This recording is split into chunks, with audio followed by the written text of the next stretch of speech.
Hello and welcome to Stories, the True and the Fictional, the podcast that revolves around one central theme, stories and the people that tell them.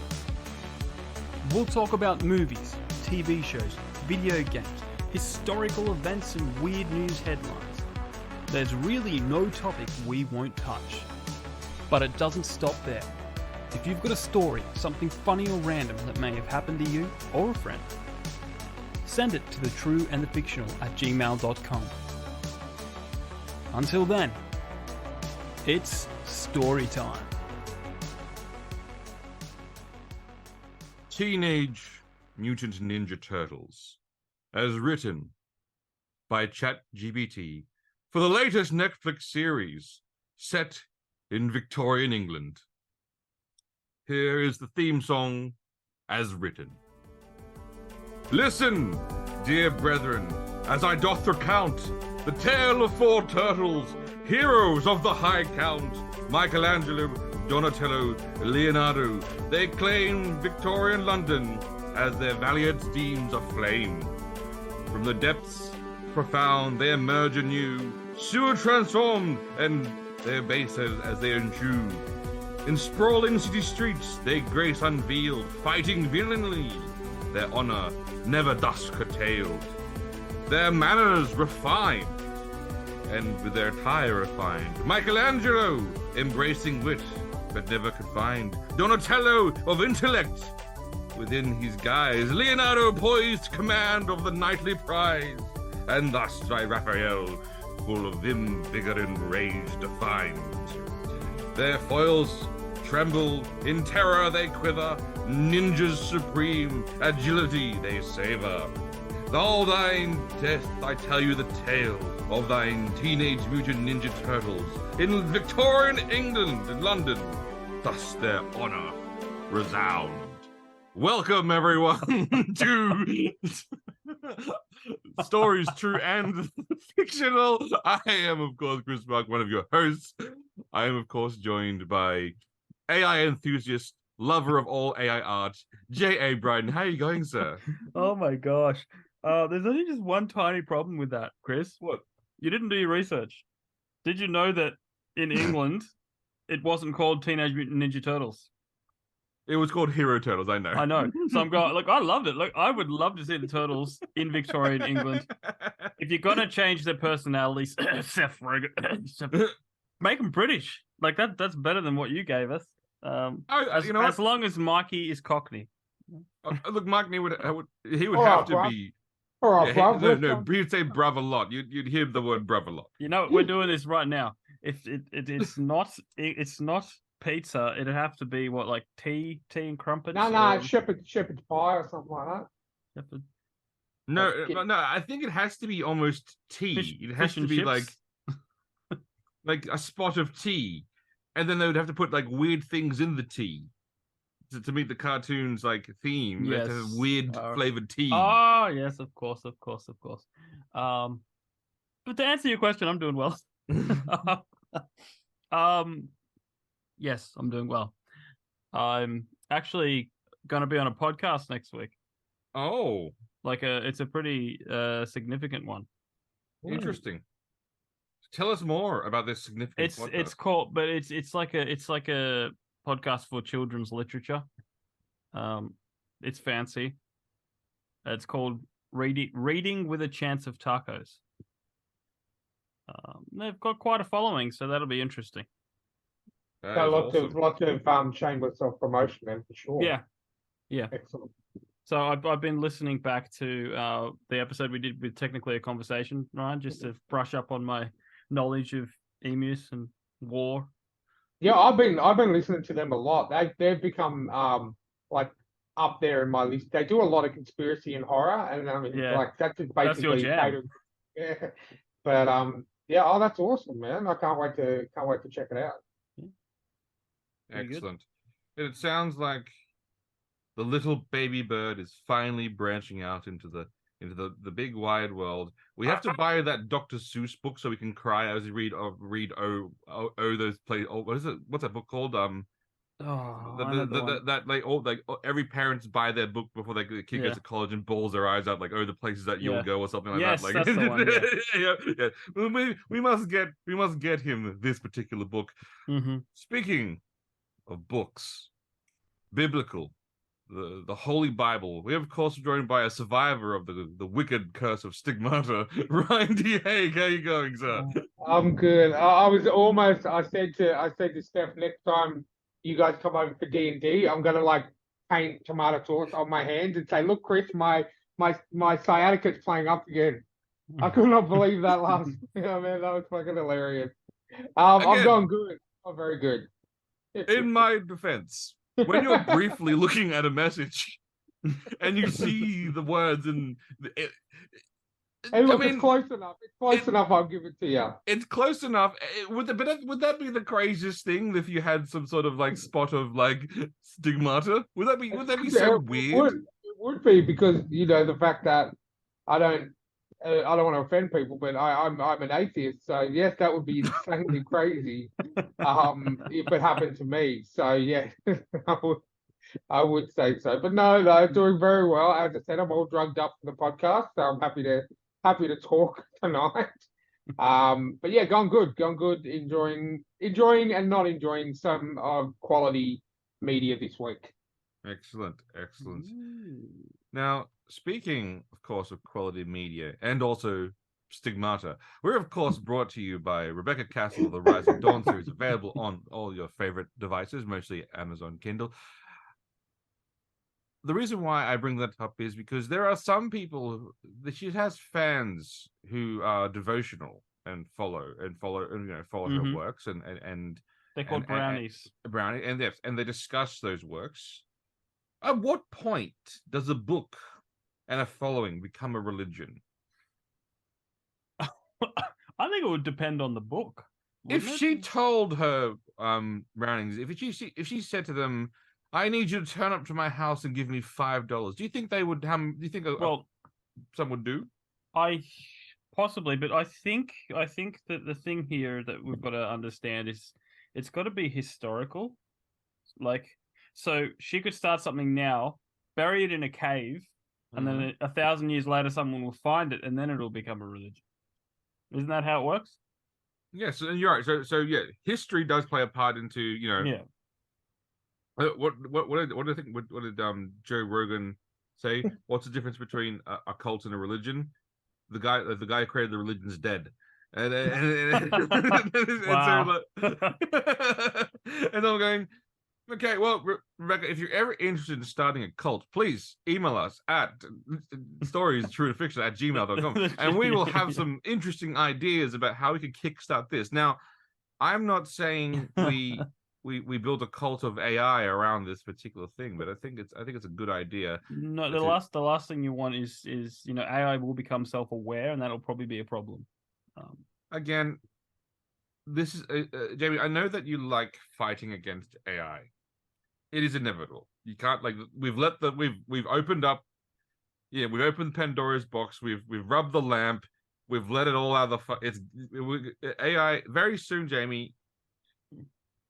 AI will be used in video games, and they'll make the most realistic NPCs you'll ever and they'll talk you'll be so invested in certain the main plot will be going, hey, you want to come do the main plot, and it's like, no, Mr. Thomas, and her wheelbarrow needs to be fixed, and you'll spend 40 hours just helping this one small village to become prosperous. Then they'll name you mayor, and you'll rise up and become governor, and to eventually create your entire society of monarchies in this one little tiny village. This is the future, Jamie. That's a little different though, because with video games, there's always been an element of AI. They've always been building to AI. Even in Lord of the Rings, remember when they made Lord of the Rings, and they made the CGI orcs a little too switched on because they realized they were losing. They started turning around and running away. Can you explain to me? Yes. Your hate for AI art, because I posted many photos of excellent AI art. No, you post photos of random hot blondes, which I'm convinced you've walked outside of your office building and went, hey, smile, and you're like, see AI, and you're just trying to test us to see what, you know. No, Mila Sophia is an AI. She actually is an AI model. That's the one I mostly post because it's like, Yeah. because like some of them you can tell it's fake, but some of them you're looking going like, it's getting beyond. It's like it's getting pretty close. Look, there was this meme that or clip that I posted, and I sent it to our good friend Jamie Johnson because he feels the same about AI art, and it was Jeff Goldblum from Jurassic Park doing the big speech, going like, "You saw what other people had done, you took it for yourself, and now you're slapping it and you're putting it on a plastic lunchbox and you're selling it and you're trying to sell it. You scientists have we're too busy preoccupied, with, well, I forget the line, Yeah, but your scientists were so preoccupied with whether or not they didn't stop to think if they should. And we have absolutely, again, that ship has fucking sailed. We are again. Now, even there's a saying going around in the business world where AI is not going to replace humans, but humans who use AI will replace humans who don't use AI. And this is so basically. Remember 100 years ago, Jamie, if you were saying I'm a carpenter, that was a fine, skilled profession. You were a master craftsman. Right now, if you say I'm a carpenter, people can go like, but I can buy an IKEA furniture thing for like a 1/10 the cost of what you're asking for. Now there will always be people like you, Jamie, who want artists hand drawn by a master craftsman. But there will also be people who want the IKEA of art, who are happy to. So this is the same thing. Yeah, I know. However, if someone were to come to you, Chris, and go, "Okay, I've got this kitchen. You need a new kitchen? Here's a lovely IKEA kitchen," and you're like, "Yes, I'll get it." And then 5 years after that, you'll be like, "Why is this thing peeling off? Why is these screws coming loose? Why is this?" But if you went to the carpenter, as you'd put it, "Oh, what? I've had this kitchen for 25 years and it hasn't done, and it's good quality and it has stayed and it is good." Whilst that works for the example, for art it doesn't really work because it's a picture. Like it doesn't. It's not gonna change one way or the other. Yes, it will, because you'll look at that and go, "Geez, that's." You won't find it hanging in an art gallery. Have you seen what's in art galleries? We don't have good art these days. No, in my head, there is no bananas nailed to a wall. There's no weird toilet. Yeah, but you're devoid of what is actually inside of an art gallery. I choose to believe that art galleries are, ooh la la, Monet. Oh no, someone's stolen that Monet. There's like 5 galleries in the world with that. Half of it's one of the galleries is because the British stole everything and then they brought it into one convenient location. Chris, no, they didn't. What did you say? Is it stealing or is it claiming the spoils of war? It's conquest. Spoils of war. Actually, you're right. It is spoils of war, conquest. So you're right. You're right. I've been listening to too many people complain about the British Museum and saying, well, spoils of war. You know what? How about you win a war once in a while, and then you won't lose your shit? Oh no, that's gonna get us in trouble. Feel free to chime in whenever you want, right? No, look, I'm not fussed either way. I mean, as long as the content's good, I don't care if someone Joe Blow wrote it or Joe Blow AI wrote it. Give me good stories and good. I'm happy. I don't really. I'm not invested. Now, just. Before, actually, no. I'll save this. No. I want to do this now because it's important. Okay. You're saying we need people. We need soul. Here's something I just typed into ChatGPT 10 seconds ago. Teenage Mutant Ninja Turtles and One Piece crossover. Shells and swords. This action-packed animation brings together the two iconic franchises. The story begins when a mysterious rift in time opens up, connecting the worlds of New York City and the Grand Line. I could continue on, but I think you get the point. Which movie would you rather have seen? That one. Well, I'm just convinced that Seth Rogen just sat down and typed chat into ChatGPT. No, because ChatGPT But was look, good. But haven't you seen the Babylon Bee video about ChatGPT? And it's just a dude in a room and he's typing really fast. He's like, and they're asking him controversial things. He's like, I'm not allowed to say that. I'm not allowed to say that. well, look, I'll tell you what. Seth Rogen's Ninja Turtles movie did for me. It was the first actual campaign that convinced me that drugs are bad. Because honestly, someone who does as much drugs as Seth Rogen wrote that piece of shit, then I'm never touching drugs. Not that I ever have, but I'm never, ever touching drugs. Well, there you go. Maybe that was his plan.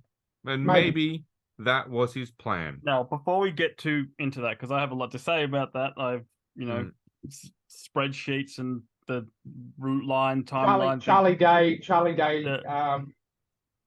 connection, conspiracy. Yes. But before we get too crazy, for the first time in a long time, we've had someone send something in. Oh, interesting. Porn, clearly tasteful. Well, if you like going to shops where you take your old items that you haven't needed before and trade them in, and they give you, maybe 50 cents for what it's actually worth. If that's the porn you mean, then sure. Tasteful porn. Yes. I have a trust fund. Oh. Clearly, if you remember, Ryan, way back when we started this thing, years before Chris came on board, we did a few episodes on practical jokes, pranking. We did, yes. Yes. I remember. So someone's gone back and obviously listened to some of our older stuff. Why? Tell me, when you discover a new podcast, what do? Do you just listen? I listen to the first episode, and then I try and work out when it starts to get good, and then I fast forward to that section. Well, that's what happened. This is what happened. So, thank you, Sarah. That's the name. Oh, a lady.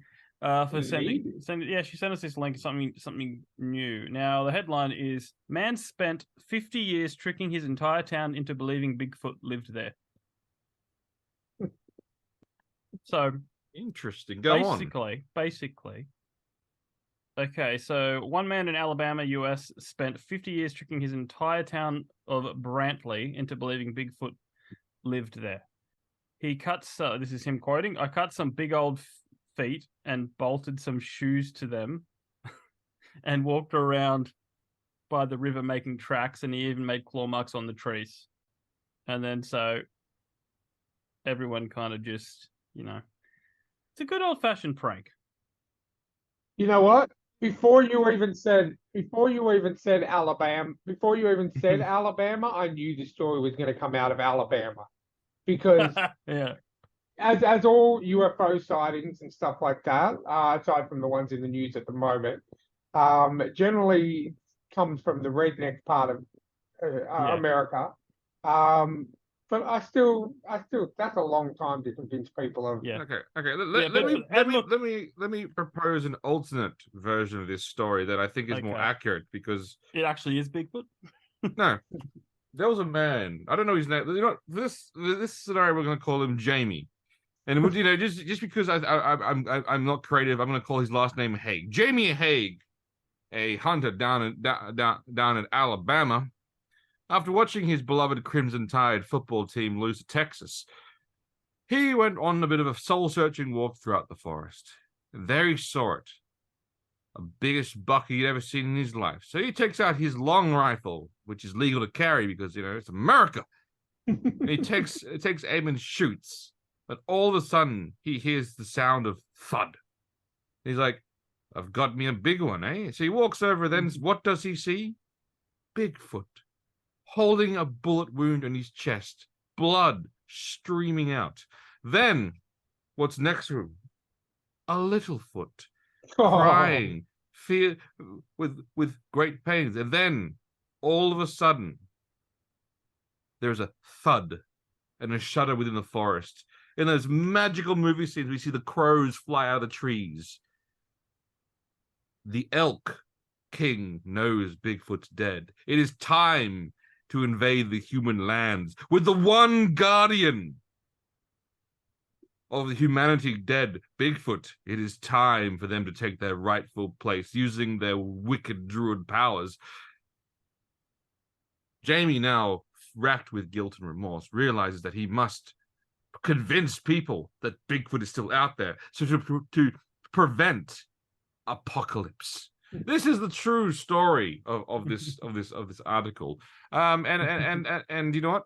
I ask you now to find one fault in this with this version. Well, it kind of works with the rest of the article, but the dude's name was actually Eugene Hendrick. Cool, that's even better because Eugene Hendrick, who's now pretending to be Bigfoot for 50 years to save the world, and now the Elk King knows, and we are all doomed. Yeah. Well, it turns out that the town just bought it so much that the local tavern, I guess you could call it, or it would be called a pub here, made their own hamburger called the Sasquatch Burger. And even though Eugene came clean, the whole town still believes there's a Bigfoot there. Yes, he came forward and admitted himself that he was the Batman, but people believe the Batman is still out there. Well, thank you, Sarah, for that. So thank you, Sarah, for regaling us with the media sensitive version of the true and amazing story about a man and his path to redemption who's now raising Littlefoot as his own. Mm-hmm. Brilliant. It just reminds me, it's just sending me to the Land Before Time. Oh, you know what's so fucked up about that movie? A lot? Yes! It's like, hey, children's movie, look at them loving dad, yeah. All the parents are dead. It's like, that's not like, geez, like. But look, they did another 18 movies after that, so they did, yeah. No, because he went and moved in with, again. He moved in with his grandparents, which is fine. But the question is, does it end the same way as Dinosaurs, the sitcom Dinosaurs? With a meteorite? I severely doubt that. All I remember about The Land Before Time is I think I watched the first two, and then you used to go to Coles or Woolies, and you'd see them in the. They would have like the bottom of the bottom DVDs and videos. Yeah. And they always had like The Land Before Time 27 or something like that. Yeah. It's crazy. You remember the Macca's toys? Yeah. Or was it Macca's or was it KFC? It was one of the two. I remember having. Yeah. I think that was a good way to get parents to spend money because it was like I just want all of them. I did that with all the Batman ones. Yeah. Now you see them sitting on the back of tow bars. Yeah. Cars just sitting there. Yeah. Oh, there you go. All right. What do you say we get really angry before we get really happy? All right, let's do it. So, sex it is then. Wow. Cue the music. Wow. Well, I mean, you guys aren't my first choice for the three-way, but you know what? We'll make it work. Okay. All right, Jamie. Why don't you now? Let me come clean. Okay. I had every intention of watching this film, then spending another 1 hour and a half on this podcast defending it of its virtues, and then using my oratory and debating skills make you start to doubt whether you were wrong, and maybe it wasn't so bad. But Jesus H Christ, I have never watched a movie in 1.5 speed before just to put myself out of the fucking misery. All right, Jamie, I'll hand that ball to you. No, I, like you, was I just wanted to find one thing that I liked about Mutant Mayhem. Just one thing. Just one thing. You got you're like, okay, some of the casting's pretty decent, like before I saw the film, I thought maybe the animation's decent, like, What discount Spider-Verse? Like this is yeah. It's exactly what I said to Jamie when we did our last Ronin podcast. But man, before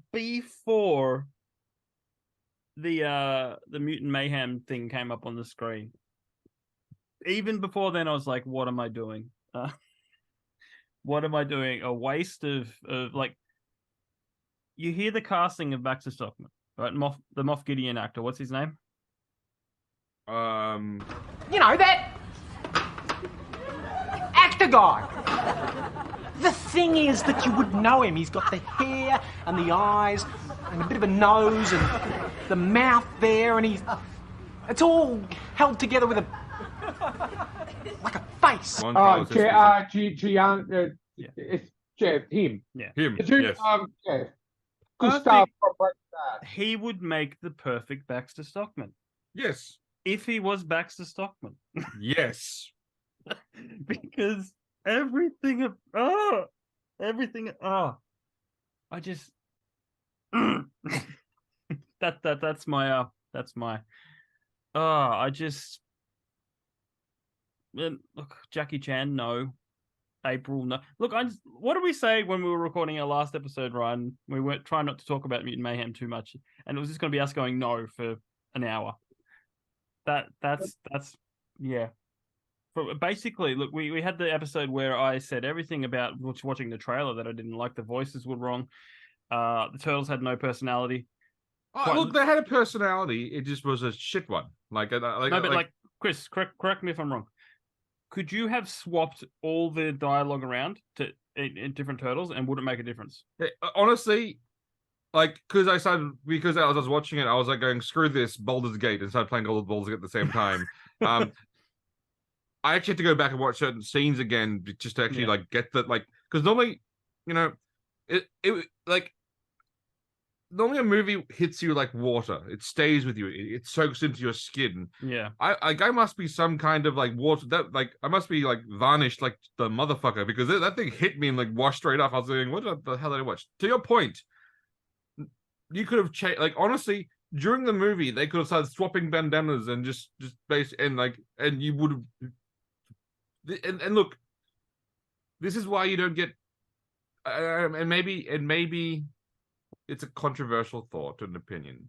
This is why when you get people to play children in TV shows, movies, everything, you generally hire 34-year-old actors because they are taking their matured voice and they're bringing it down with the pitch, but then they still bring personality into it. They hired a bunch of prepubescent teens for this voice. And I'm sorry, this is why Bart Simpson's played by a 50-year-old woman, because you need that, because that brings the experience into the voice. Because to your point, all teenagers sound generally the same, and picking one turtle out from the other was really difficult. Yeah. This is the first TMNT movie they've gotten the voices wrong. They have a set style of voice that we're used to. Mm-hmm. Chris, again, I don't want to set you off too much, but how would you feel, right? Okay, if Luke Skywalker, right? I know Return of the Jedi was already poo-poo. Let's just say End of Force Awakens, you're not heartbroken yet, and you have that magic scene where he lifts the hood off, right? And then suddenly Luke Skywalker's like, "Howdy, y'all! I'm here for some lightsaber dueling." Okay, all right, okay. One exception. If it's Matthew McConaughey, who then turns around and then goes, all right. Again, you know what? Fuck it. I'm on board with that film. I am on, honestly, they can't be any worse than what they've done. I'm on board with that. And it can't be any worse than Mutant Mayhem. But look, one of my biggest gripes was the waste of villains. You have all these, essentially, it's just hey, look. And did Paul Rudd say 3 lines in the whole movie? It's yeah. And since when are Bebop and Rocksteady friends with the Turtles? It's it's just big waste. They took the arc of Baxter Stockman getting turned into a fly, and instead going, no, he worked on an experiment with a fly, and that fly is now the villain.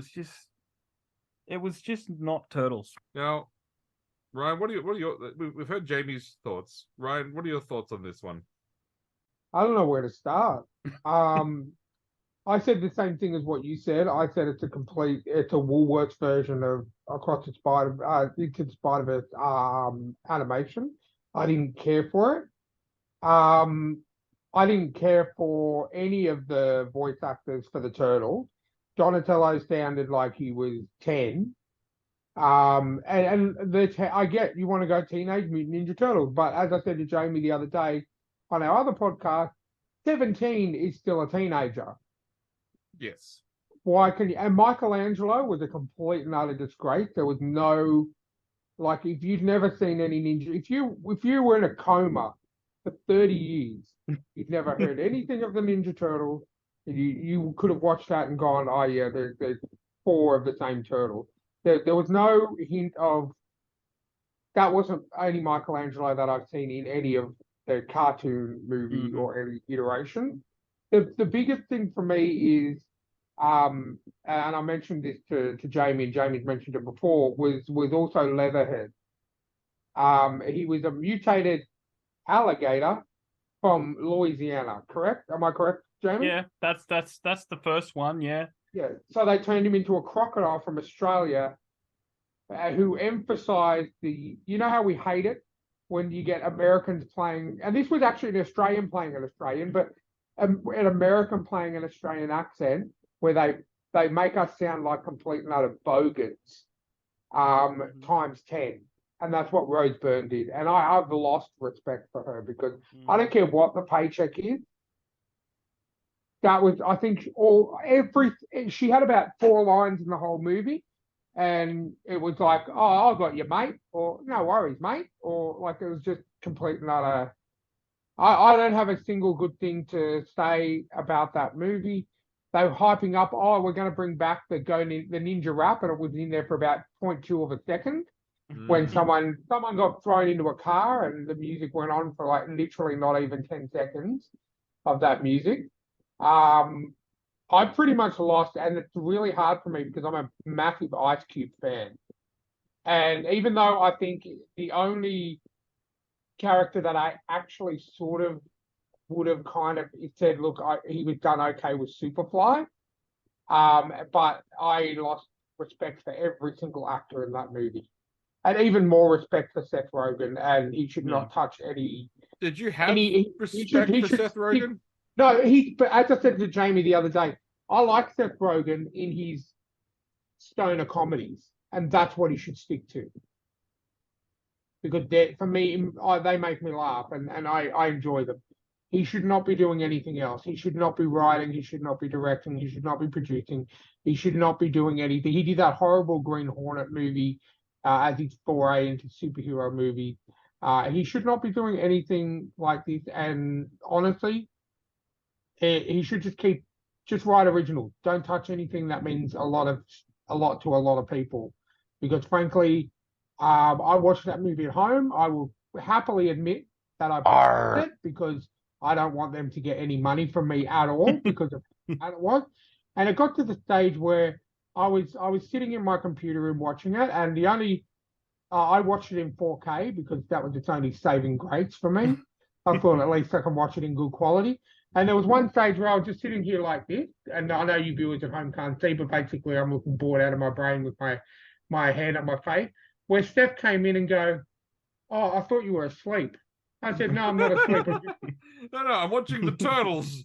and she's like, why don't you just turn it off and tell the boys that you watched it? And I said, well, I've got 30 minutes to go, and I will go on record saying that this was the hardest thing that I've ever had to do in the 120 plus episodes we have done of this show. And the best thing about that movie was when it was finished, it went straight in the trash bin, and I deleted it and never to be seen again. Mm-hmm. And this will be the first Turtle movie that I never buy. I will never buy it. I will never Jamie, watch it again. I will never do anything. I would question your manhood. I would question your you know what? I would probably call a mental hospital and just basically say I bought Dark Phoenix on Blu-ray. Well, I'm not spending a single cent on this movie. Mm-hmm. And if I yes, sorry, Jamie. And if I could just say this for the record, Chris, and this is the only time I'm going to say this, so record it and have it as a soundbite. All right, ready? Suddenly, Megan Fox isn't the worst April. Oh, yes, motherfuckers! Well. If It isn't the old. Yeah. She's not the worst actor in the But entire. yeah, actually, you know what? There is something that I can say good about this film now that I think about it. It has inspired me to return to making my trilogy. I'm going to write the 3 screenplays. I'm going to perfect them, and then I'm going to send them, because the way that the copyright laws work in Australia, it's pretty much copyright as soon as I write it down, so it'll be fine. I'm going to send it into the Turtle fandom and see how well received it is. No, Jamie. I've got one better idea. What? You write them. Yes. We then go to Midjourney. We then use AI to make comics, and then we distribute them. No, because I don't want it to be comics. Because my thing is, it has to be either an animated film or a live action film. No. But this is just to get people excited and interested, rather than reading a script. If they see the pictures, but there's that many TMNT. Dude, I obviously would get concept art done. Yes, by Midjourney. Maybe we'll discuss that. But either way, I am writing a series of films, and they're going to be fantastic because I know what people want. Because it's true. Because look, a lot of people on the internet have been saying, "Oh, this is the greatest turtle movie ever. It's amazing." But the thing is, I noticed that if you click on their post on the emoji responses, they tell a different story. For the majority, aren't just post that they're going, I'm too polite to post anything about this movie, so I'm not going to say anything. But when someone says it's good, the responses say otherwise. Well, put it this way: I watch a lot of horror movies, right? Which means I watch a lot of shit movies. Because everyone knows if you're a true horror fan, you know you got to watch about 15 bad ones to find a gem. Yeah. Okay. This is the worst movie I have seen in the last 10 years. Yes, 100%. If I was in the cinema, I would you know what? I wouldn't go to the cinema. I don't even care. Like Jamie, I know you went to the cinema, you didn't pay for it, but I feel bad. I think Seth Rogen should reimburse your petrol money. Yeah. For driving. Yeah. And look, honestly, that was the longest hour and a half of my life. Right? Yeah. And I only had one Vasily ad. I know, that was even worse. Because I would have liked to have sitting through an hour and a half of Michael Vasily ads on repeat than watch me. 100%. All right, to bring this into a lighter note, do you want to hear my ranking? I've ranked all the Turtle movies. Yep. Can I guess what comes in last? Yeah, go for it. Mutant fucking Mayhem. 100%. Ding, ding, ding, ding, ding. It is the worst Turtle movie ever made. I know everyone used to say, "Oh, number 3 is," but no, because I've watched them all recently. Now, the reason I could have hated Mutant Mayhem more than I did, it may be because I watched, TMNT versus Batman before I saw it. Oh, Jamie. That would it have helped at all, Chris? To be honest. No. Yeah. Coming in at 9 is Michael Bay's first 2014 TMNT film. Then at number 8 is the Rise of the TMNT movie. So that's this series. The movie that was came out last year or the year before, didn't it? Yeah.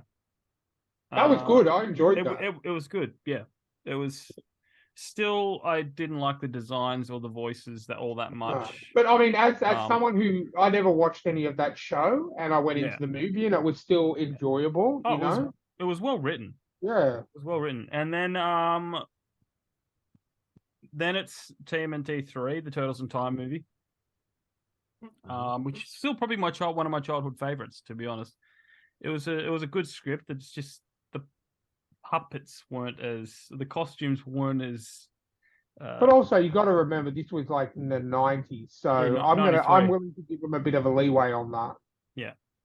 Okay, coming at number 6 is Out of the Shadows, which is the second Bay film. Yep. And only reason is because they did Bebop and Rocksteady so well. Yep. They really did. I really loved that. That was my favorite part of that movie. Yeah. Was Bebop and Rocksteady was absolutely just how I pictured it, remember from the cartoons. Yeah. So Oh, Yeah. and look, say what you will. I absolutely love Will Arnett in those movies. Oh, definitely. He's absolutely. What was it? He was Vic, wasn't it? Vic, I forget his Yeah, last name. Vernon. So Vernon, that's right. from the 80s cartoon, it's like April, like that's the voice Yeah, in the I really cartoon. he was solid. And Will Arnett, I mean, you can't go wrong if you cast him in something like this. So Yeah, yeah, he's had I'm with you there, brother. and then one of the movies I know Chris loves, Turtles Forever, where Love it. it combined. I think it came out in 2009. Maybe it was the end of the 2003 series. Oh, okay, yeah, I'm not up to that yet. So, So okay, it's cool. basically Turtleverse, and Okay. Shredder wants to destroy the turtles, and he goes back to basically the source material, and takes on the Mirage comic turtles. And they are awesome because as they're fighting, they're like narrating them. They're narrating their fight. They like as they punch them in the ground and they hear the crunch of their bones and they're like hardcore gritty. It's awesome. Yeah. It's awesome. This is why you should let Peter Laird be in charge. I'm just saying. All right, then coming in number 4 is Secret of the Ooze. So that's the second one of the 90s. Yep. Where they went super kid friendly because all the parents complained they're too violent. All right, we're going to start using utensils as weapons. Oh yeah, that's right, because they complained about the weapons usage. Yeah, and like they couldn't. And that gave a Tokai and Razor. Yeah. And Super Shredder, played by Kevin Nash, the wrestler. Yes. Was that second one? Yeah, it was. Yes. Yeah. Yes. And I believe Shredder in the second one was played by I know the actor. He was in Ghost of Tsushima as the archery trained dude. Oh yeah. Cool. Yep. He was also in Lost as the guy that whenever they looked at the video of the old footage, it's him going, "I'm a scientist." Yeah. That's all I remember. But coming in number 3, one of my all-time favorites, the 2007 film called TMNT. That comes in at number 3 for you. Yeah, number 3. And this is I thought it was much higher, but then I watched them all because TMNT versus Batman is phenomenal. Like I forgot how good that film was. Didn't I make you watch that? No, I knew about it already. I think I made you watch it. No, I made you watch it. No, because I remember buying you all the toys before you even because I think you. No. You bought me the toys after. No, well, no, I'm pretty sure. Okay. No, I do remember watching that at your birthday one year, though, up at your place, Jamie. Yes, I made you watch it, Chris. Right. And you were like fantastic in your Chris voice. Oh yeah, look, the comic is great, and it's a really good adaptation. We all know DC animated universe is one of the best. Yeah. Oh, DC can animate solidly. They just can't do live action for shit. Yeah, so that was look, this is the film that I point people to because a lot of people I understand they want dark, gritty TMNT because most of the people that grew up with it are adults now, and they're going, "Can we see our Ninja Turtles do some damage?" And that film, there's decapitations and there is blood, and it's fantastic. And Shredder fighting flipping Batman was amazing. The voices were great. Yep. I know we didn't get Kevin Conroy. We didn't get Kevin Conroy, but we got the guy that's so close to Kevin Conroy. I think it's I'll have to look it up. I think it's Joe DiMaggio or something like that. But I couldn't tell. I'm a massive Kevin Conroy fan, and I could barely tell the difference. Yeah. But that was Look, honestly, that movie, you've literally made me want to go and watch it after this again because I keep forgetting how good it is. And I don't know if you heard, but we are getting number 2 next year. The movie. Yep. Because it's three iterations of the comic series. They have confirmed that yes, we are getting number 2 in the end of 2024. Yes, awesome. But anyway, coming at number 1 is the classic 90s film. It has to be number 1 first film. Even though there's a bazillion mistakes in it, you had the heart of Jim Henson bringing it to life, and you just can't pass that. Yep. And then he didn't want to do another one because of the violence. Yeah. I'll never forget the I think it was Donatello and Michelangelo when they laughed so hard you can actually see the actor's face inside the mask. That was Donatello's. Donatello, Yeah, he goes, it's a Kodak moment, and his head goes back, and he's like, oh man, creepy.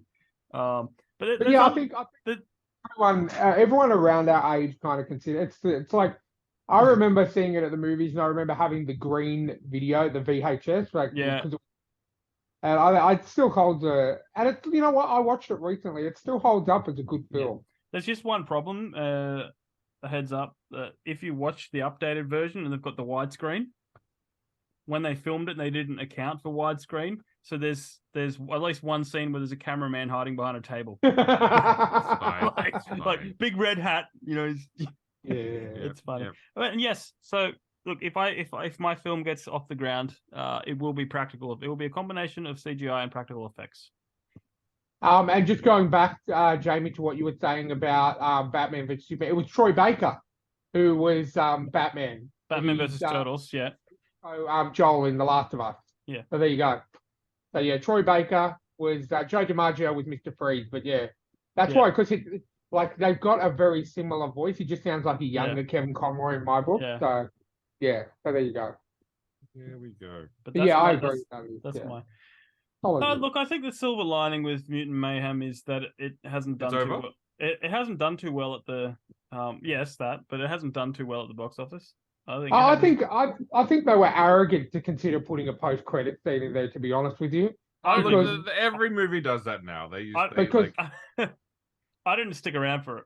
I had to tell Jamie about the post-credit scene in our last episode because he didn't even know there was one. Until you told me just then, nor did I. Yeah, well, it's basically it's just that Ultron chick saying, "We've got another plan. Get me the Shredder," and then you see Shredder's outline overlooking the bay, and that's it. You see, it's dangerous to say something when you have written shit the first time, so you can't lead into. Yep. Now, the one bad thing. One bad thing. No, bad thing because whilst the movie might have sucked, I was at the toy store the other day. Oh, yeah, the toys will sell, yeah. And I looked at the toys, and honestly, if I did not know how shit the movie was, I'd be like, they felt like if you look at the Star Wars toys, they are the worst fucking quality toys you've ever seen. Like they're just absolute dog shit. Mm-hmm. But these ones looking at going like, okay, like. Not bad. My son Luke picked it up because he wanted the big turtle cars. He picked it up and was like, "Oh," I was like, "No, put that goes back down because we don't support this film." Yeah. He was very disappointed, by the way, because but that's the problem. I think the toys might do well, and then they might make another one. Yeah. Well, box office wise, $70 million budget, and it's only made 160. Interesting. Don't they have to triple their money to? They must triple it. Yep. And but it's on digital in America already. Yeah. Now, well, didn't it come out here digital before it was even in the cinemas out here technically? Yeah, pretty much. They've close to doubled it. So at least they might be a little loss at a break-even point, but then the merchandise sales that's the problem. It might kick it into a profitable margin for them, which is it's not good. Now, just before we move on to the good thing, Jamie, I did have one question because I was talking to an old friend of mine from school, and I was trying to remember, and unfortunately, I don't listen to our episodes again. It's just easier for me to ask you. What was the name of that? Was a PS3 game you were talking about that was really good? Out of the Shadows. Out of the Shadow, thank you. I just need to. I mean, I know he won't listen to the podcast, but he asked me because I Turtles games. Hands down, best turtle game ever made. Out of the Shadow. So it's the same name as the second movie. Yeah, which they stole. Yeah. No, because it came that game came out before. Because I know there was one called Mutants in Manhattan, but I wasn't sure. Yeah, that was based off the IDW, and that was really bad. Okay, cool. It was pretty bad. It was because it was rushed out the door. Like it was just like a game. Okay. Well, look, if there's any chance, Eric, you're listening, there's your answer. I'll make a soundbite for him. Eric, it's gone out of the shadows. I don't even know if Now- it's available anymore. Oh, okay. Well, yeah, I'm not sure, but I mean, he's like me. He lives on the high seas, so Yep. I currently have a lot of PS3 games on my Mhm. laptop that I'm playing at the Oh, moment. okay. So, yes. Okay, Jamie. No. Let me tell you. Let me tell you another. Let me lead into the story. Okay. Once upon a time, there was a man named Ryan Bryden.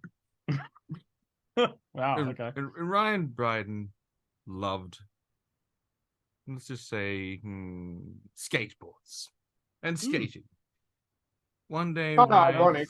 Sounds like me. I only have one day leg Ryan now, but Bryden meets this amazing girl. And he's a huge fan of hers, and then he worries that maybe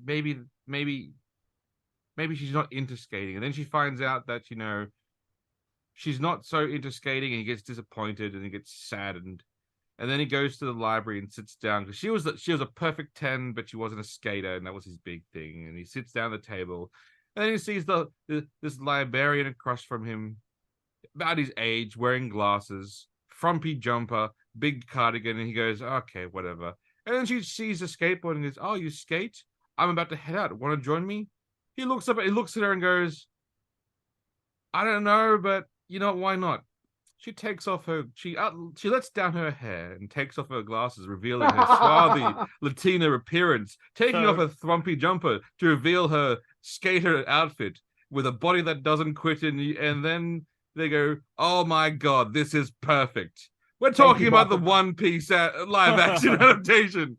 Was that story brought to you by Michael Bay? It was. You get the references.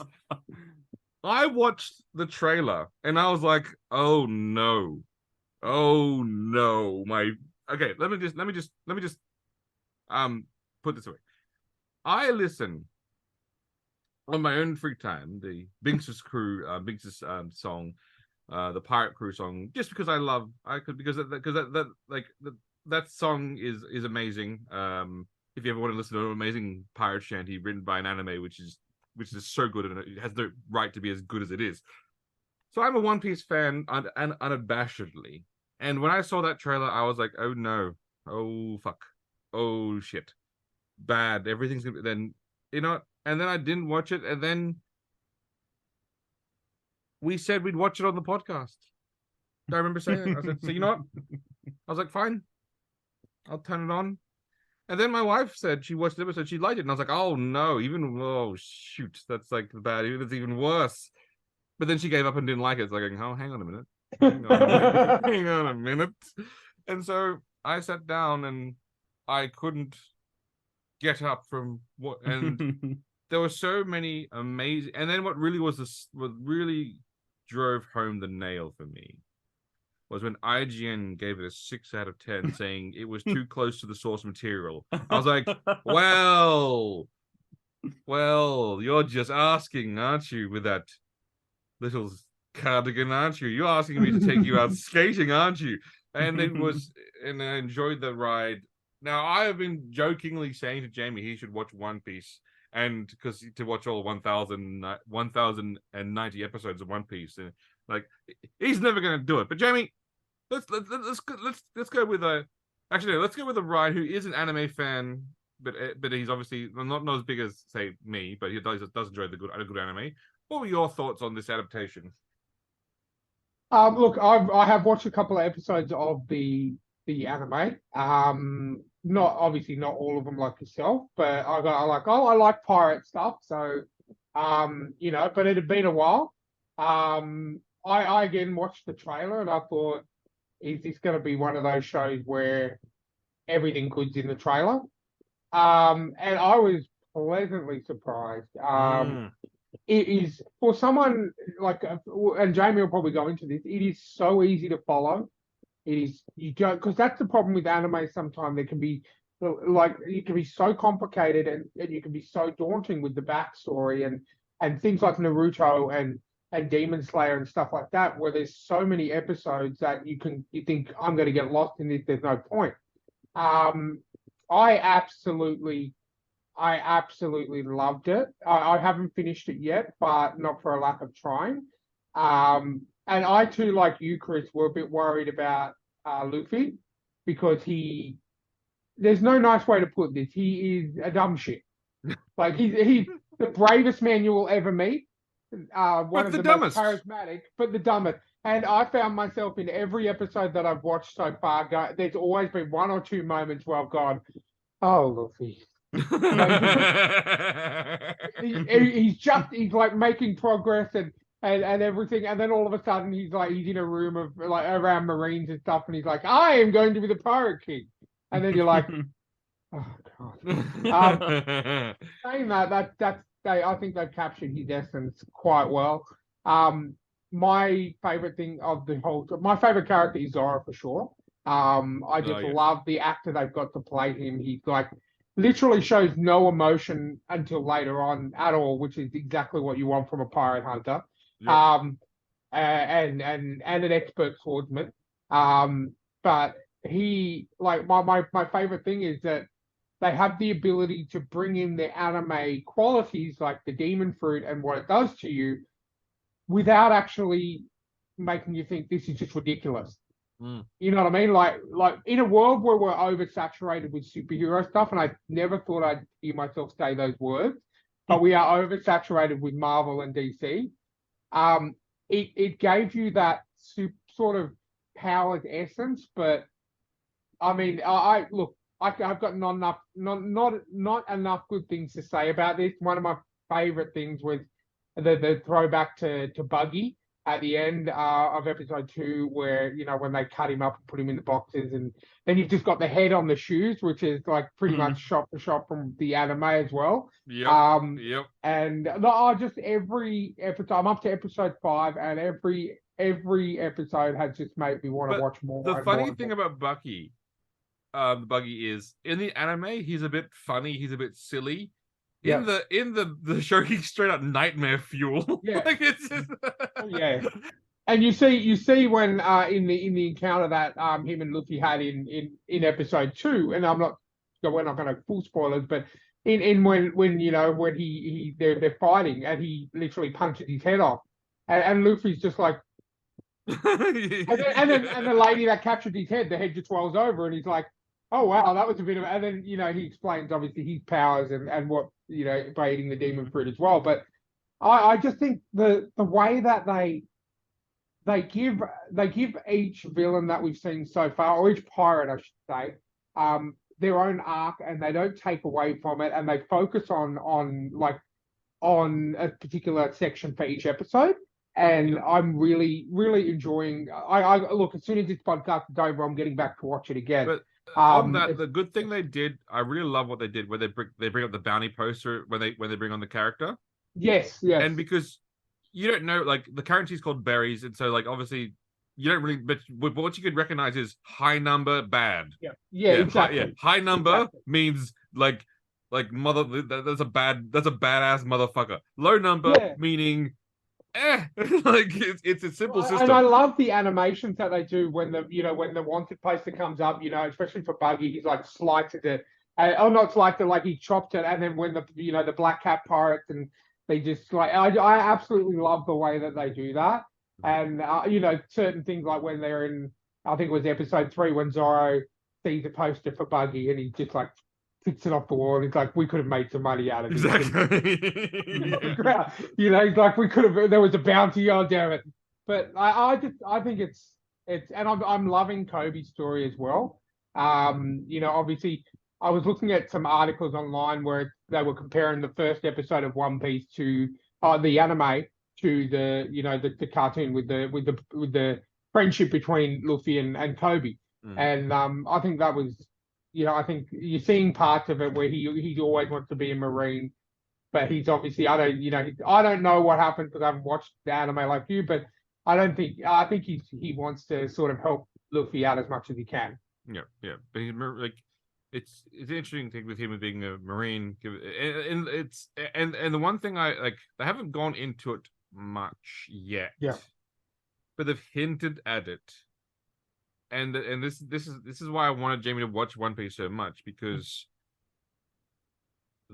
One Piece is very anti-government. It is very Yes. it is very we should be free to do what like to live our dreams and set our hearts on our missions and sail away.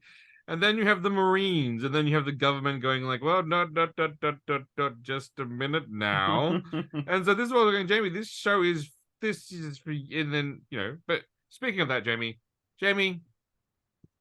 what did you think of this show that I've talked about the anime for so long, but now you've actually watched the live action? What did you feel about watching this? What did I feel? Well, look, I think that it spends too much time trying to recreate the source material. Thank you, IGN.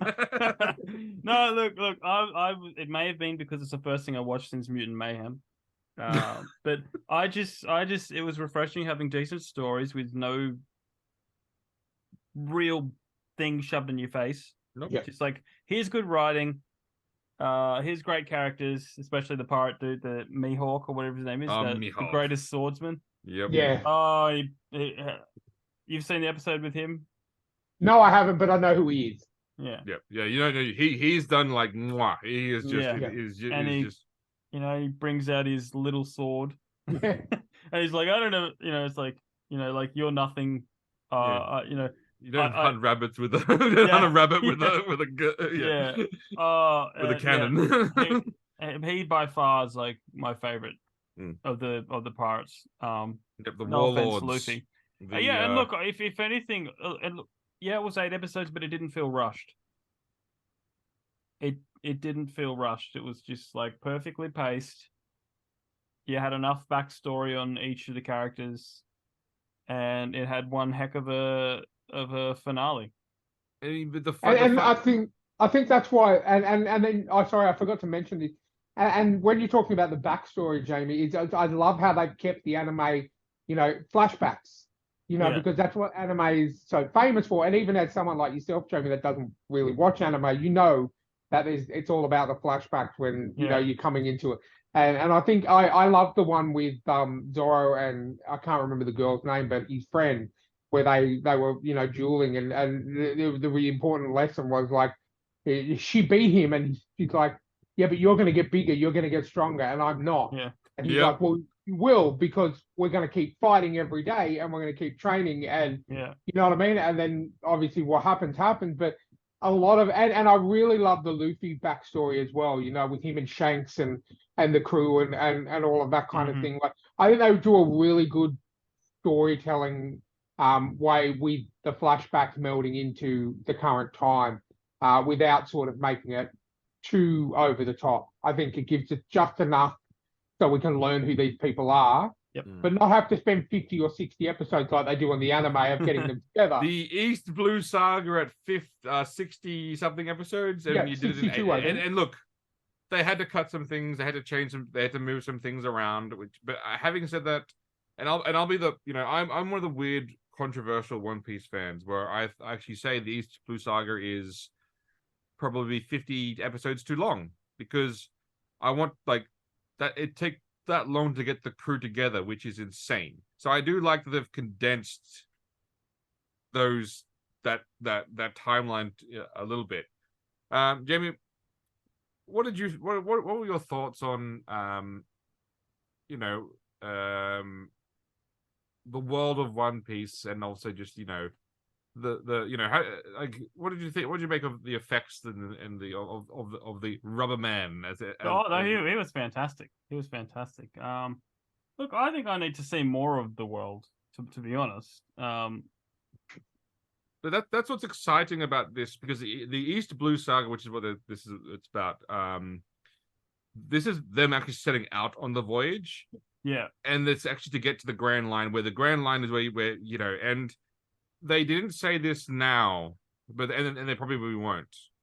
And not to spoil it for Ryan, but you'll sort of see that Jamie's favorite character does in the anime mentions too that these pirates are going, hey, yeah, you're big shots in the East Blue, the weakest of all the seas. This is where this is the calm, pathetic people. Once you get to the Grand Line, you're gonna be met with the real dogs, the real deals. It's like you sort of get the hint of that, but it's actually much worse. You realize it's actually much worse. Like with that, it's like okay, it's actually like way like okay, these kids have no idea what the hell they're gonna get themselves into. How long does it just curious in the anime itself? How long are they at the Grand Line yet in the anime or? Oh yeah, no, East Blue Saga is getting to the Grand Line, and then the 1,000 episodes is them in the Grand Line as they're trying to sail around the Grand Line. That's the whole like to find the One Piece basically. Yeah. They and at about 7 episodes 600 is where they make it to halfway. They make it to the halfway point of the Grand Line, where they make it to this place called the New World, and the New World is actually and it's the whole thing like going, hey, you thought that the first part of the Grand Line was tough. The New World is where all the fucking bad people live. Wow. This is the tough. This is where all the tough people live now. And you go like, oh shit. And they're basically traveling around getting XP, leveling up. Exactly, Jamie. They are leveling up. Now, people like, and I've heard this people say this before. It's like, oh, if devil fruits are so powerful, why doesn't everyone just eat them? One, they're extremely rare. Now, in the anime, you see tons of people with devil fruit powers, but that's because you're on the Grand Line. You're basically where all that's where they're all flocking to show how strong they are. But most people in their lives will never see one. But also, you don't know what power is in the fruit until you eat it.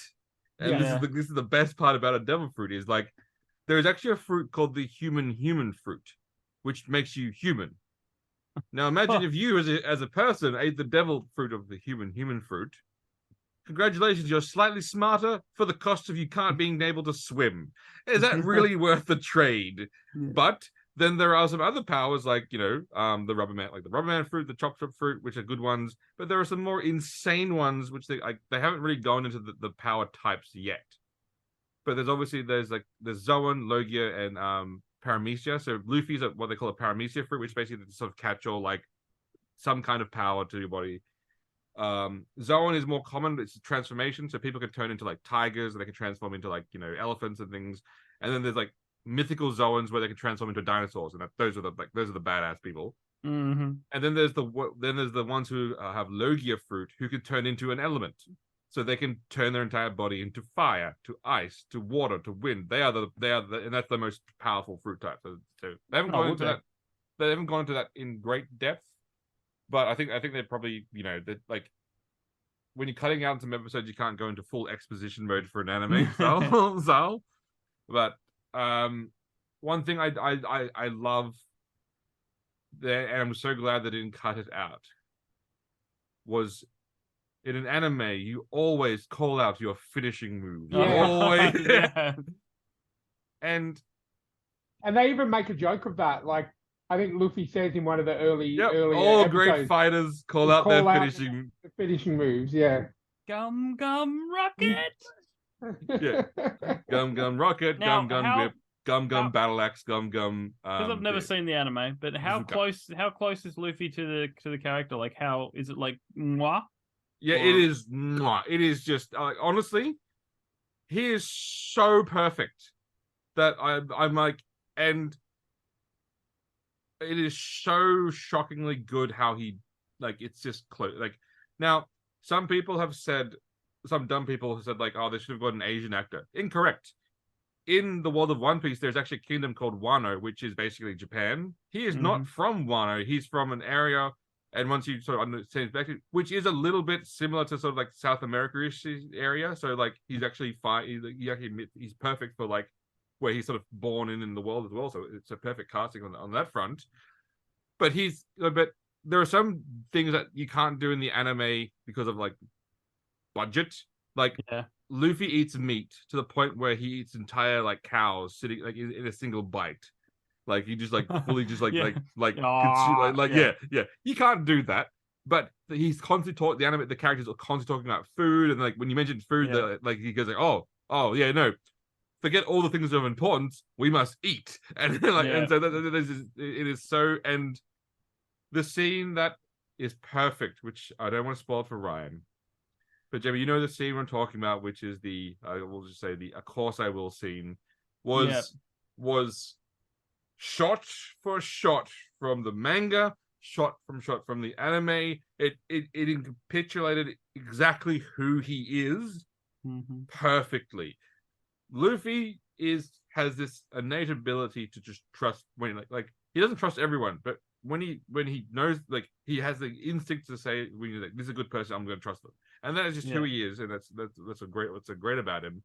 And that moment was when, like, it all comes together is perfect.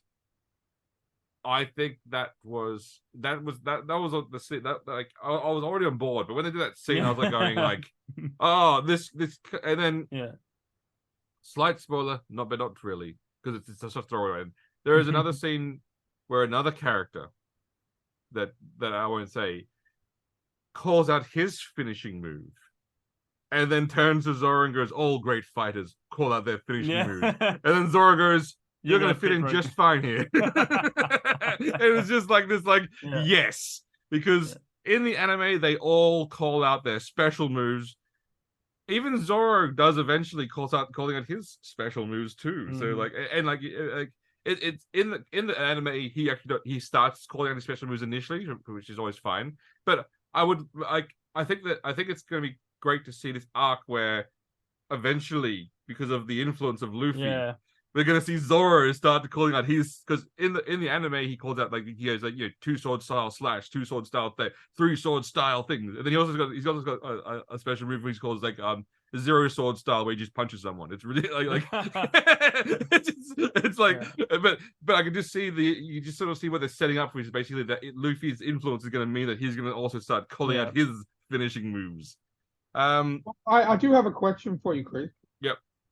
There is a scene in one of the earlier episodes. Actually, I think it's episode 4, where Luffy.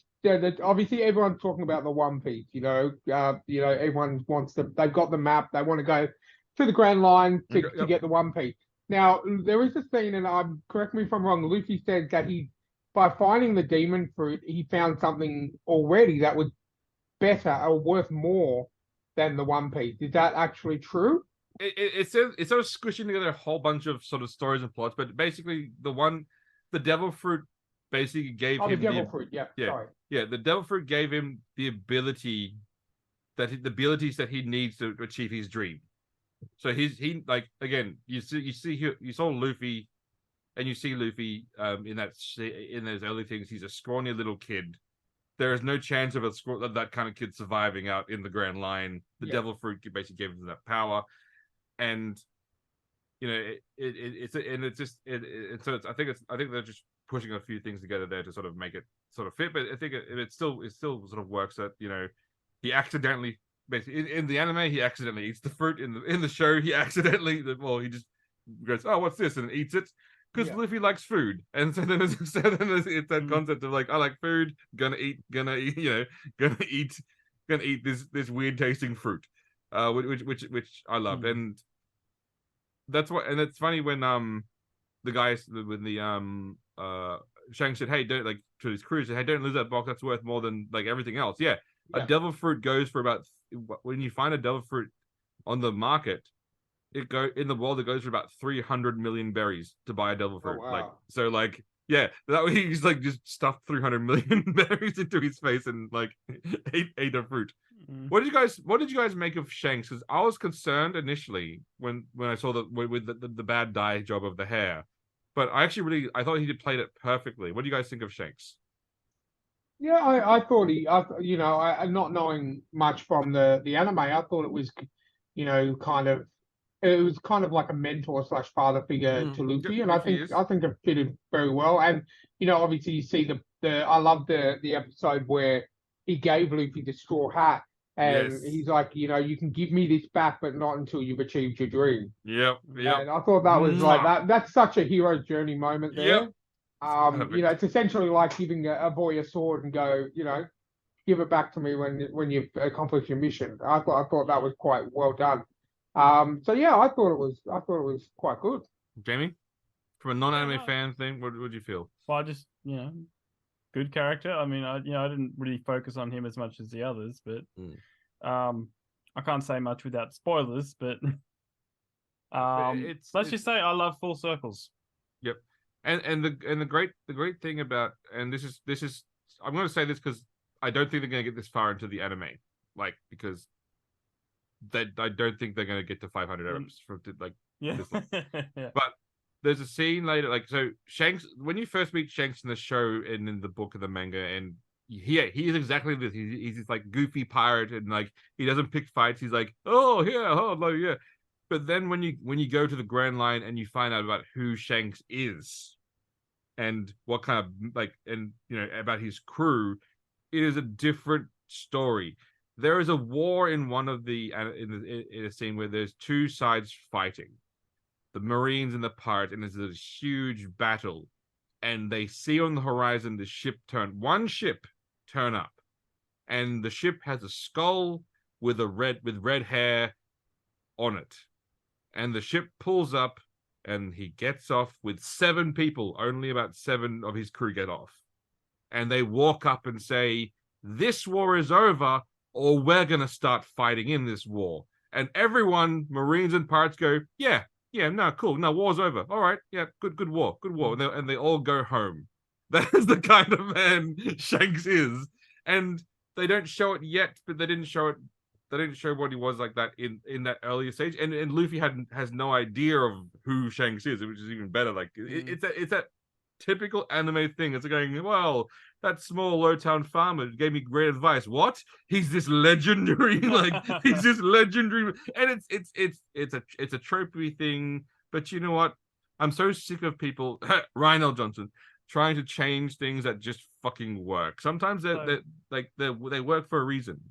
So what you're saying, it was perfectly fine and wonderful that when in our last D&D session, we were in this town of poor little people that couldn't do anything, and Ryan asks the villager, "How do you beat a lynching?" and the villager's like, "Well," exactly, and you know what? Now Jamie, watching this anime, can finally understand how dangerous butlers are, particularly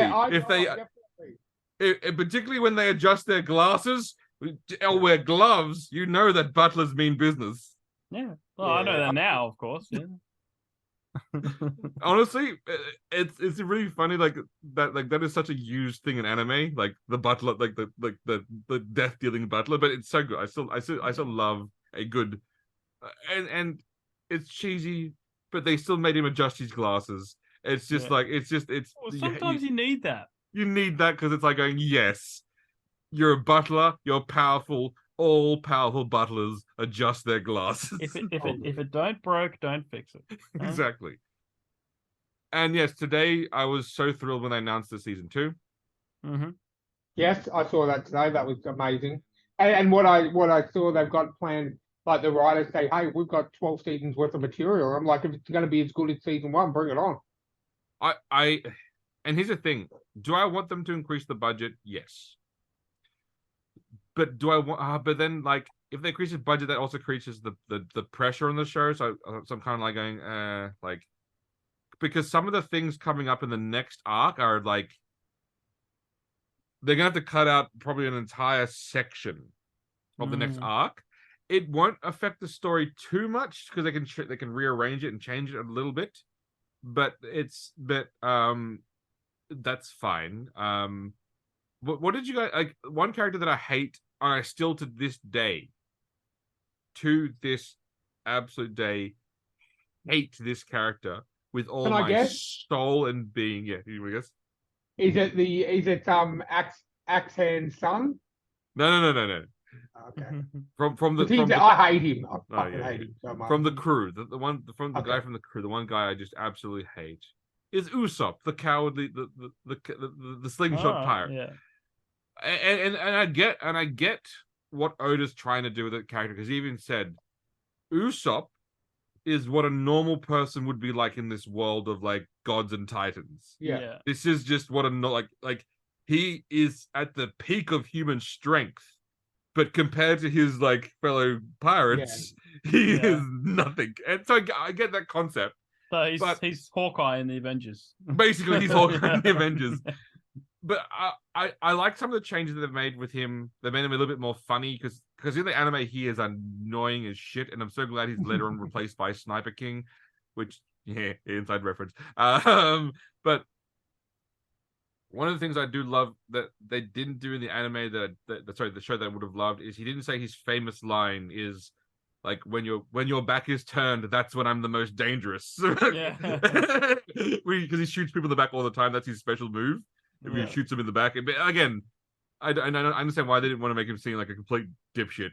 But like I love that about him in the anime. He's like his whole thing is basically lies. His whole thing is shooting people in the back. His whole thing is like pretending he's dead, faking his injuries, and then like, being injured, but then he realizes that the enemy turns around and goes, "Ha ha! Because you've turned around. That's now I'm strong." Yeah. It's and so I understand why they probably didn't want to go with that route because like you're just poor guy. Like I mean, they did hint at it. They hinted at it enough, like that he's a coward, and it sounds insane, but yes, in the anime, he also then constantly saying pirates are coming constantly, and so they kept that perfectly. The boy who cried wolf. The boy who cried wolf. It's again.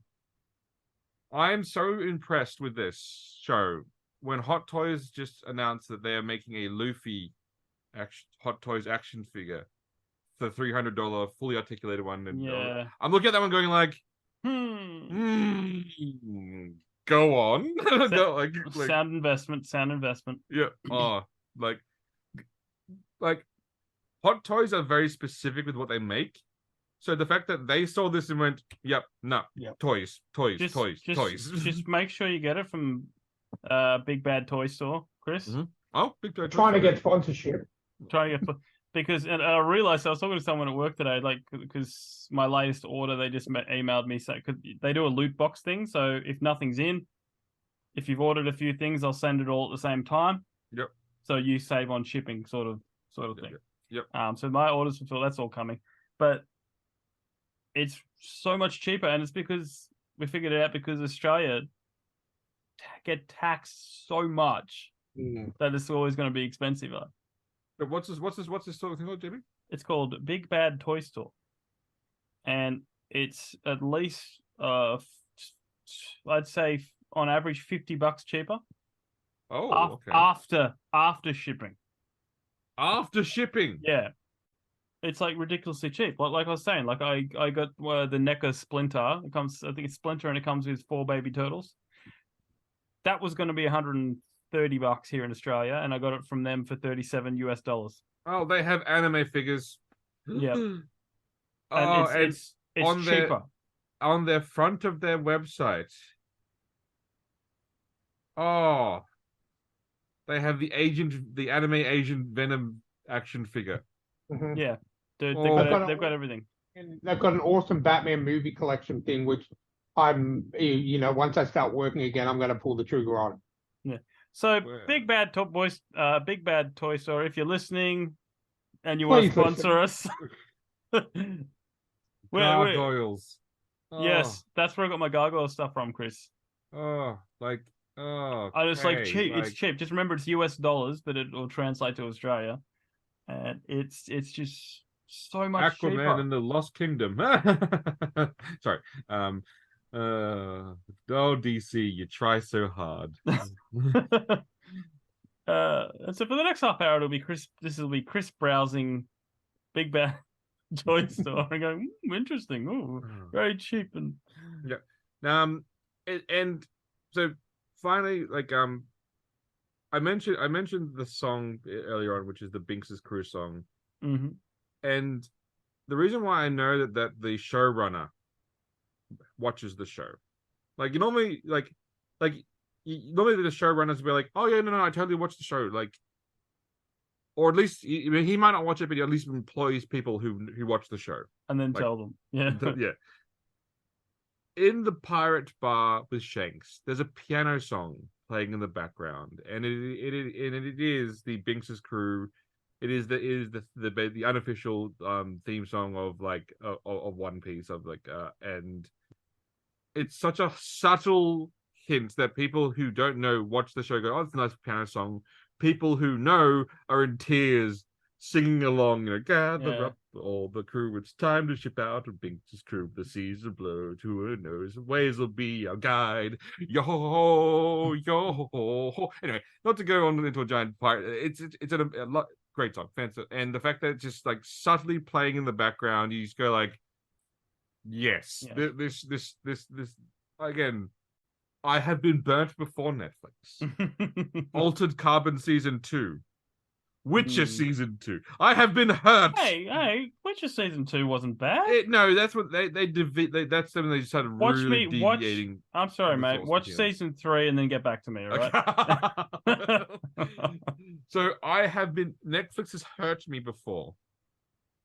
But Oda is involved in the creation of the show and apparently a lot of decisions still must go to him in terms of like his final like approvals and things. And even he said he didn't like some of the changes, but he had to accept them because like the number of episodes they're doing. And so it sounds like he's very, very heavily involved. And he even said, I think before the show came out, he said, this show will not ship without my approval. So as long as he keeps his hand very clearly like on the project, I have great faith in it. And it's so, not to go like to one final thing. The fact that they did not remove that the birds deliver the newspapers. Yeah. The fact that they don't remove that the snails are the telephones. I was just about to say that. What did you think of it? And like, because they're in the anime, and I love it in the anime. Like when you call them, they go and then like when they pick up and talk, you see the snail talking with the same voice as the person on the phone. So it's like and so that's how they communicate, because they're putting the sound and the snail then comes out with the sound. Yeah. But that is a nightmare fueled thing when you see it in real life. This set of snail with teeth. It's like oh my god, like, it's so great. But I love that they kept it because it's perfect. And the megaphone. Yep. You know? And there's one animate character who in the anime wears cat ears for no apparent reason and has whiskers for no apparent reason. And you know what? If the TV shows decided to change that, I'd have been like, okay. But no, he is wearing his cat ears. And the fact that one of the major pirate characters, they did not change the fact that he wears a dog hat. And and I'm going, yes, do not change. That's what you gotta do. Do not change the fact that I wear a dog hat and I'm one of the strongest people alive with my dog hat. Now, before this turns into part 1, part 2 of Chris just geeking out on one thing, I'm gonna what do you call it? Inside joke or spoiler reference without spoiler reference. I'm gonna put my foot on a what do you call it? On a barrel and say, I'm J.A. Brighton and my dream is to make $1 billion TMNT movie. Ah, yes. Yes. Chris, put your foot on the drum. Oh. I'm Chris Park, and I will save Star Wars. Are you catching the theme here, Ryan? Yes, I am. I put my hand on the barrel. It's got to be a foot. It's got to be a foot. I put my foot on the barrel and say, I, Ryan Haig, will dethrone the tribal chief and become the World Wrestling Entertainment Champion. Yes! That is my dream. Oh, and a bottle of rum. Oh, perfect. Beautiful. Thank you so much for listening, guys. If you want to reach out, thetrueandthefictional@gmail.com. Please send us a story. We will read it out. Sarah reaching out. That was lovely. If you want to jump on as a sponsor, big bad toy store sponsor. buymeacoffee.com/STTATF, link in the show notes. Reach out to us on Instagram, stories_podcast.